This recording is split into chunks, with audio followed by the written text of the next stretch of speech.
तो hello friends, जय हिंद, वंदे मातरम। तो आज की ये क्लास डीएलएड 4 सेमेस्टर के लिए है, जिसमें हम मैथ की क्लास लेंगे।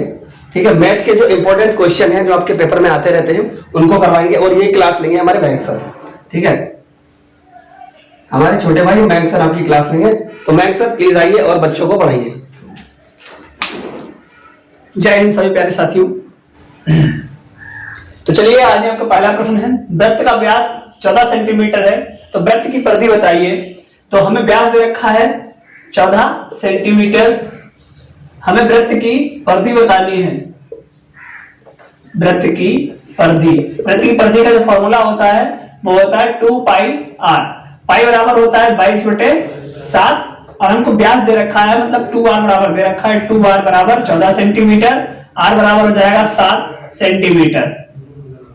तो 2 पाई आर, 2 गुणे पाई की वैल्यू कितनी है 22/7, आर कितना है 7 से 7 कट जाएगा तो कितना आएगा 22 दूनी 44। तो 44 वृत्त की परिधि जो आपकी आएगी 44 सेंटीमीटर आएगी। ये हो गया आपका उत्तर। तो चलिए अब दूसरा प्रश्न देखते हैं।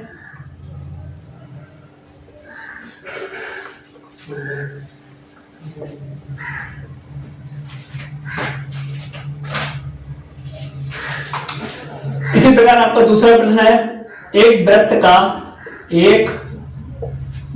का क्षेत्रफल 154 सेंटीमीटर स्क्वायर है, तो वृत्त की त्रिज्या बताइए। वृत्त की त्रिज्या ज्ञात करनी है हमको। तो वृत्त का क्षेत्रफल दे रखा है, वृत्त का क्षेत्रफल क्या होता है, वृत्त का क्षेत्रफल होता है पाई आर स्क्वायर। वृत्त का क्षेत्रफल होता है पाई आर स्क्वायर। पाई की वैल्यू हम पहले बता चुके हैं 22/7 होती है, तो यहाँ पर पाई कितनी हो जाएगी 22/7, और हमें आर की वैल्यू कितनी दे रखी है ज्ञात करनी है हमको, तो आर स्क्वायर हो जाएगा। क्षेत्रफल कितना दे रखा है 154, तो 154 हो जाएगा।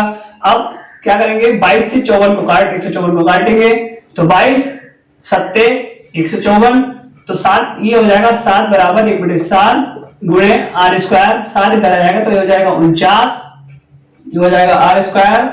तो 49 कितना वर्ग होता है 7 का, तो आर बराबर क्या आ जाएगा 7 सेंटीमीटर। ये हो गई वृत्त की त्रिज्या।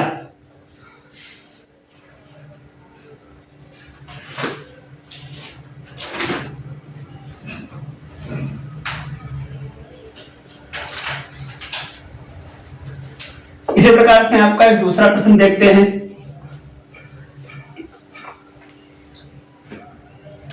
एक वृत्त की त्रिज्या, एक वृत्त की त्रिज्या दूसरे वृत्त की त्रिज्या की 4 गुनी है। दोनों वृत्तों के क्षेत्रफलों का अनुपात बताइए। एक वृत्त की त्रिज्या दूसरे वृत्त की त्रिज्या की 4 गुनी है, दोनों वृत्तों के क्षेत्रफलों का अनुपात बताइए। मान लीजिए पहला वृत्त जिसकी त्रिज्या R1, दूसरा वृत्त या R मान लीजिए, पहला वृत्त जिसकी त्रिज्या R, दूसरे वृत्त की त्रिज्या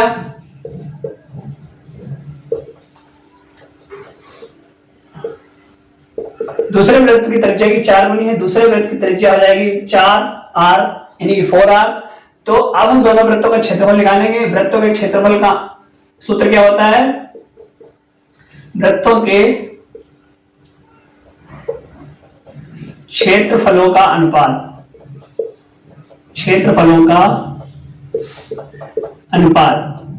दोनों वृत्तों के क्षेत्रफलों का अनुपात। वृत्तों के क्षेत्रफलों का अनुपात क्या हो जाएगा, वृत्त के क्षेत्रफल का सूत्र होता है पाई आर स्क्वायर। तो पहले वृत्त की त्रिज्या क्या है, आर स्क्वायर। दूसरे वृत्त का क्षेत्रफल क्या हो जाएगा, पाई।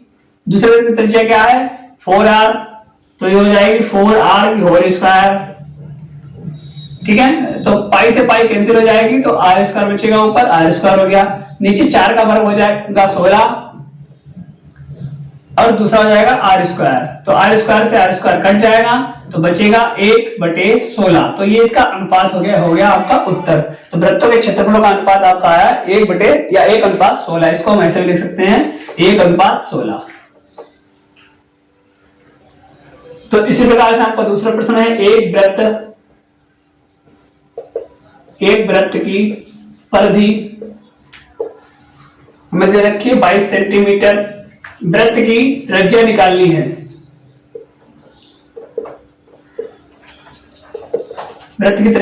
एक वृत्त की परिधि 22 सेंटीमीटर है, तो हमें वृत्त की त्रिज्या ज्ञात करनी है। वृत्त की परिधि का सूत्र जो होता है, वृत्त की परिधि का फॉर्मूला जो होता है 2πr। हमें परिधि दे रखी है, परिधि कितनी है 22 सेंटीमीटर, तो 22 सेंटीमीटर हो गई, बराबर वृत्त की त्रिज्या ज्ञात करनी है। और पाई की वैल्यू क्या होती है 22/7।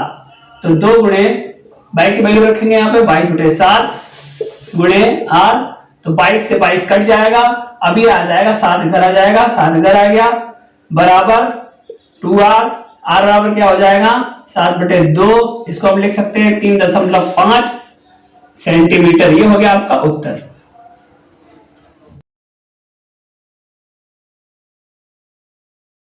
तो चलिए हम बेलन के बारे में, बेलन के कुछ प्रश्न कर लेते हैं। बेलन एक लंब वृत्तीय बेलन के आधार की त्रिज्या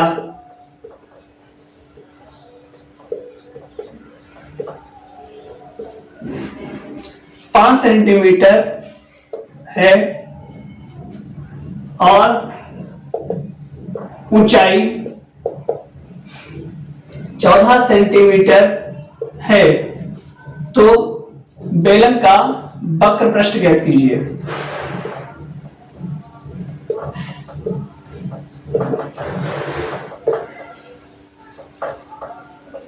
में से राइट नीचे।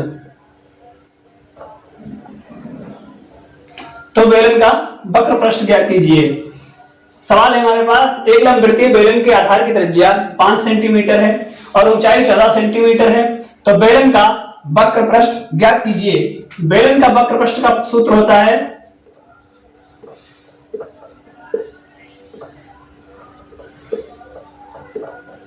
बेलन का वक्र पृष्ठ का सूत्र जो होता है वो होता है 2πRh।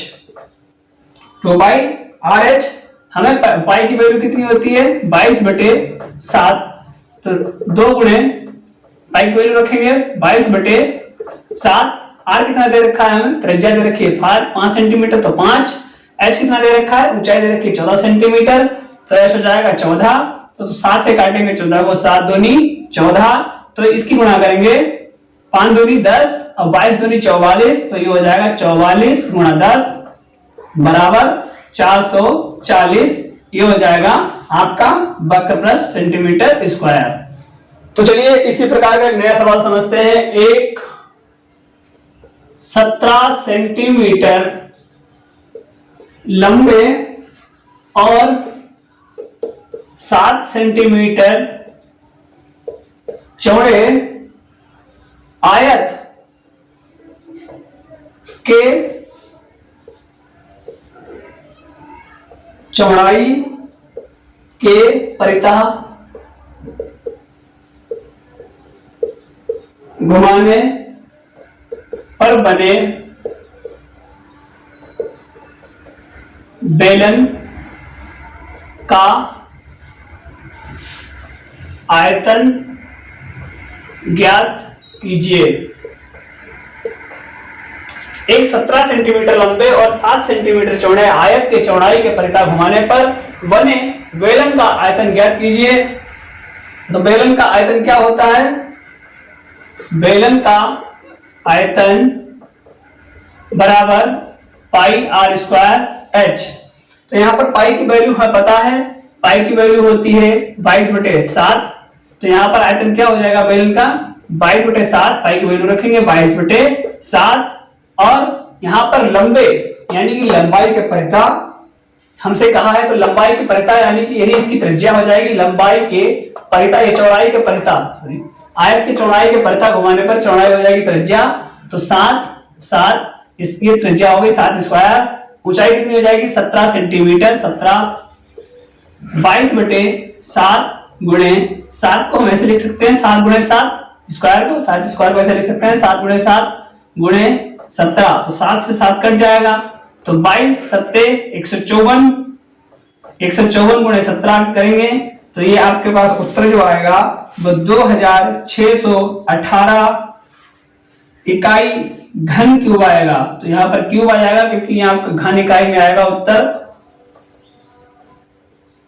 घन इकाई में उत्तर आएगा। हमारे पास दो समीकरण दे रखी हैं 5x बराबर y, 2x प्लस y बराबर 7, हमें x और y की वैल्यू बतानी है, तो हम इसको कैसे करेंगे 5x, y को इधर लाएंगे माइनस y बराबर 0 क्योंकि इधर कुछ संख्या नहीं है तो 0 लिख देंगे, और ये लिखेंगे 2x प्लस y बराबर 7।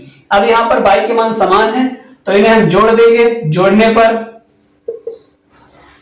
पर ये कट जाएंगे आपस में, तो ये कितना हो जाएंगे 7x बराबर ये हो जाएगा 7, तो x की वैल्यू क्या आ जाएगी आपके पास 1, तो x की वैल्यू 1 आने पर अब हम इस x की वैल्यू को दोनों समीकरण में से किसी में भी रख सकते हैं, आपकी y की वैल्यू आ जाएगी। मान के चलिए हमने आपकी x की वैल्यू 1 पहली समीकरण में रखती है, तो ये हमारी पहली समीकरण है, तो x की वैल्यू क्या आ जाएगी 5x माइनस 1 माइनस y बराबर 5x माइनस y बराबर 0, ये आपकी पहली समीकरण है, इसमें x की वैल्यू रखने पर तो ये हो जाएगा 5 माइनस y बराबर 0, तो y की वैल्यू क्या आ जाएगी आपके पास माइनस का y माइनस का 5 माइनस से माइनस कट जाएगा, तो y की वैल्यू आ जाएगी आपके पास 5, तो ये हो गया आपका उत्तर, आपकी x और y की वैल्यू ज्ञात हो गई।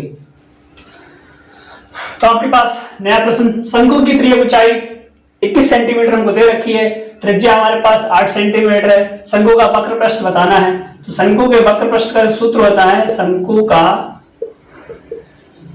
वक्र पृष्ठ बराबर पाई आर एल, ये इसका होता है, ये एल जो होता है ये त्रिज्या ऊंचाई होती है, तो पाई की वैल्यू हमको पता है कितनी होती है 22/7, तो वक्र पृष्ठ कितना हो जाएगा वक्र पृष्ठ बराबर पाई की वैल्यू हो जाएगी 22/7, आर कितना है हमारे पास 8, तो 8 लिखेंगे, एल कितना है हमारे पास 21 सेंटीमीटर, तो 21 लिखेंगे, 7 से 21 को काटेंगे 7 या 21, अब हम इसकी मल्टीप्लाई करेंगे तो हमारे पास ये आ जाएगा 8 दूनी 16, हंसे लगाएगा 8 दूनी 16 176 गुणे 3, अब इसकी हम मल्टीप्लाई करेंगे तो 3 6 18, 3 7 21 22, 3 एकम 3 3 2 5, ये आ गया आपका वक्र पृष्ठ और ये आपका हो गया उत्तर सेंटीमीटर स्क्वायर। तो आपके पास नया सवाल, आयताकार शीट का क्षेत्रफल 480 वर्ग सेंटीमीटर दे रखा है, चौड़ाई आपके पास 12 सेंटीमीटर है, परिमाप हमको ज्ञात करना है, तो आयत का जो क्षेत्रफल होता है, आयत का क्षेत्रफल जो होता है वो होता है लंबाई गुणा चौड़ाई, तो क्षेत्रफल हमारे पास दे रखा है 480 सेंटीमीटर बराबर, लंबाई हमको ज्ञात नहीं है तो लंबाई हम x मान लेते हैं, गुणे चौड़ाई हमारे पास कितनी है 12 सेंटीमीटर, तो 12 से हम 48 इसको काटेंगे 480 के, तो 12 चौक 48 0, यानी कि x बराबर आपके पास आ गया 40, ये आपके पास क्या आ गई है आपकी लंबाई, ये आपकी लंबाई हो गई। अब आयत का परिमाप हमें बताना है, आयत का परिमाप, आयत का परिमाप क्या होता है 2 गुणे लंबाई प्लस ऊंचाई चौड़ाई, तो लंबाई प्लस चौड़ाई हो जाएगी आपकी 2 गुणे लंबाई आपके पास कितनी है, लंबाई आपके पास 40 है, प्लस चौड़ाई आपके पास कितनी है 12 है, तो 12 हो जाएगी, तो ये हो जाएगा आपके पास 2 गुणे ये हो जाएगा 52, तो 52 हो जाएगा बराबर 2 दूनी 4 2 पंजे 10, आपके पास जो परिमाप आएगा आयत का वो 104 सेंटीमीटर आएगा। तो हेलो फ्रेंड्स, अगर आपको ये वीडियो पसंद आई है ना तो इसको लाइक जरूर कर दें, शेयर करें अपने दोस्तों के साथ, ठीक है, और कमेंट करना ना भूलना, फीडबैक देंगे उसी हिसाब से हम आपको अच्छे से पढ़ा सकेंगे। चैनल को सब्सक्राइब जरूर कर दीजिए अच्छे से। आप नए हैं चैनल पर तो आप जरूर सब्सक्राइब कीजिए और अपने दोस्तों के साथ वीडियो को शेयर कीजिए। चलिए मिलते हैं फिर किसी नए वीडियो में, तब तक के लिए जय हिंद, वंदे मातरम।